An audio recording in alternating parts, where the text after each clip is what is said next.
students, my name is Camila. Olá, alunos, meu nome é Camila e na aula de hoje nós iremos aprender sobre o Present Perfect. O Present Perfect, ele é um tempo verbal do inglês, famoso por gerar confusão na cabeça dos estudantes brasileiros. Isso ocorre porque não há uma tradução direta no nosso idioma, ok? Para entender realmente esse Present Perfect, é preciso abandonar as traduções para o português, pois elas não funcionarão com segurança em boa parte dos casos. Nós iremos ver, né, na aula de hoje essa questão aí desse Present Perfect, ok? Em primeiro lugar, vocês têm que entender que o Present Perfect, ele é um tempo do presente. Logo, ele vai trazer uma ideia de como estão as coisas agora, ok? Além disso, é importante perceber que a natureza das ações desse tempo verbal se encontram em um ponto entre o passado e o presente. Nós vamos ver agora, né, a estrutura do Present Perfect. Nós temos o have mais o past participle, né? As palavras have, aí no caso, né, ter, e past participle, né? Traduzindo aí seria o passado particípio, algo do tipo.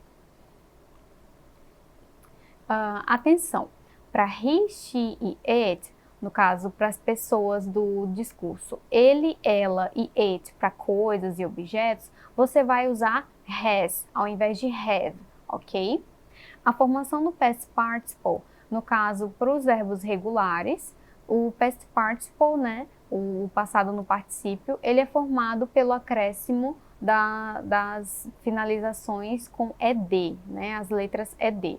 Por exemplo, agree, concordar, agreed, né, concordo ou concordado, né. Ask, perguntar, e asked, perguntou. Call, chamar ou ligar, ok? Called, ligado ou chamado, né? Etc.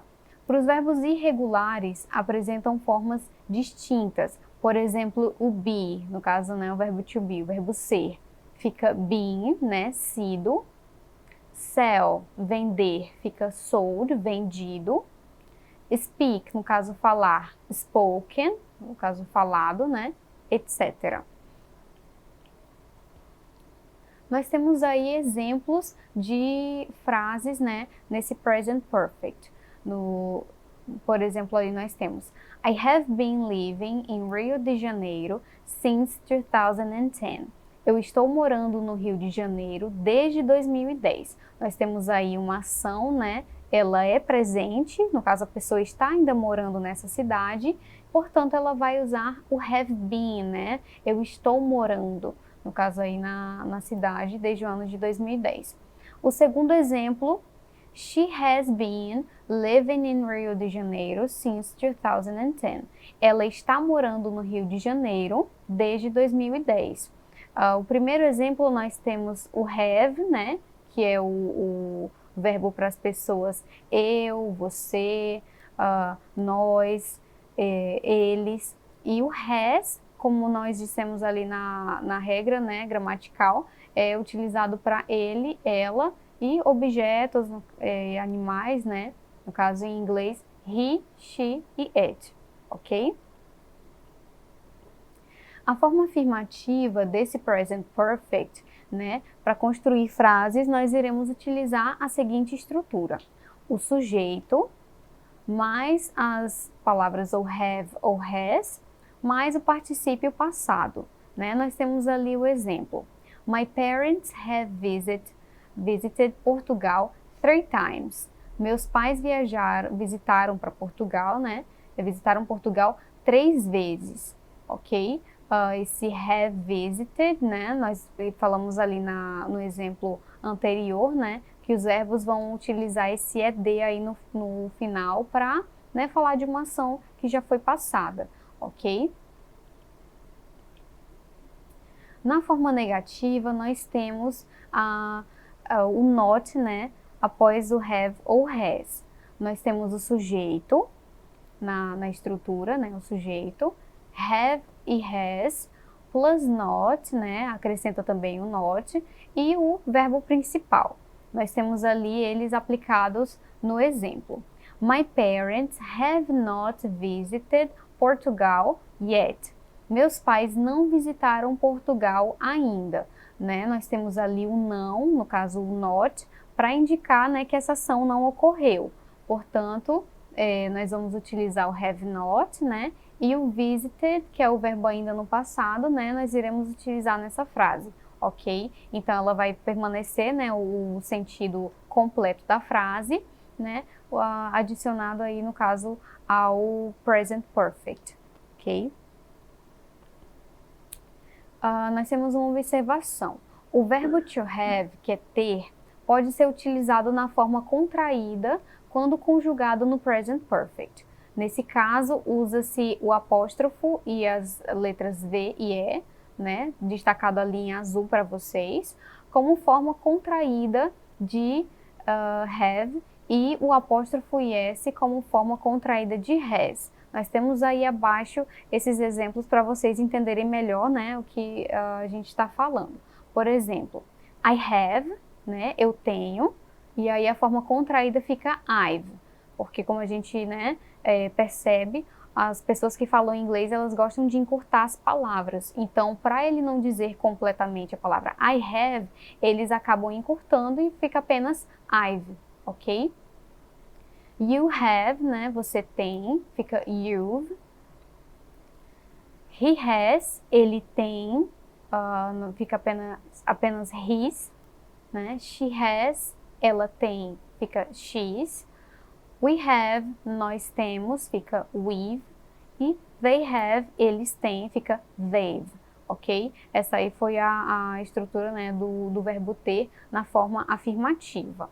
Quando nós quisermos falar essa estrutura na forma negativa, nós iremos apenas acrescentar o not após o verbo, né, ter, no caso aí o have ou has. E aí a forma conjugada, a forma contraída, nós temos I have not, eu não tenho, portanto a forma contraída vai ser I haven't, né, do jeito que está ali na imagem para vocês observarem. You have not, você não tem, né? E aí contraída fica you haven't. He has not, ele não tem. He hasn't. She has not, ela não tem. No caso ficaria she hasn't. We have not, nós não temos. Ficaria we haven't.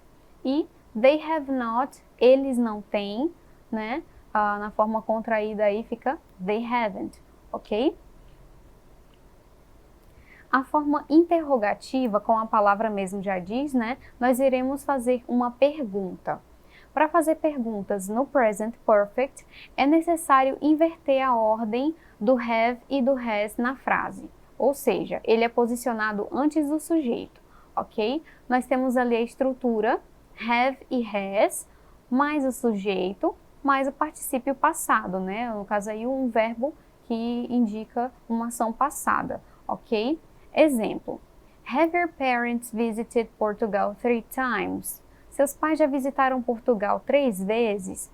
E aí a frase vai começar com have, porque ela vai indicar uma pergunta, ok? O verbo ali destacado, ele vai continuar no passado, ok? Porque eu quero saber, né, se essa ação realmente aconteceu. Então, o verbo vai estar no passado, ok? Nós iremos agora praticar o conteúdo de hoje, né, sobre o present perfect, né? Let's practice.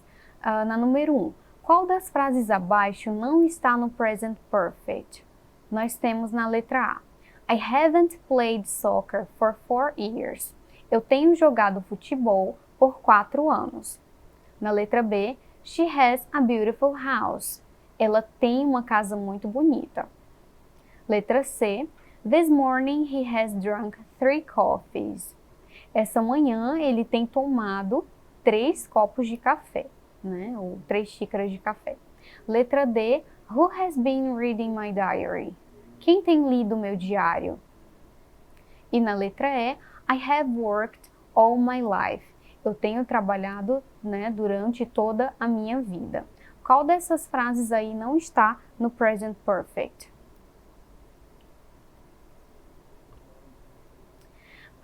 nós temos ali a resposta, né?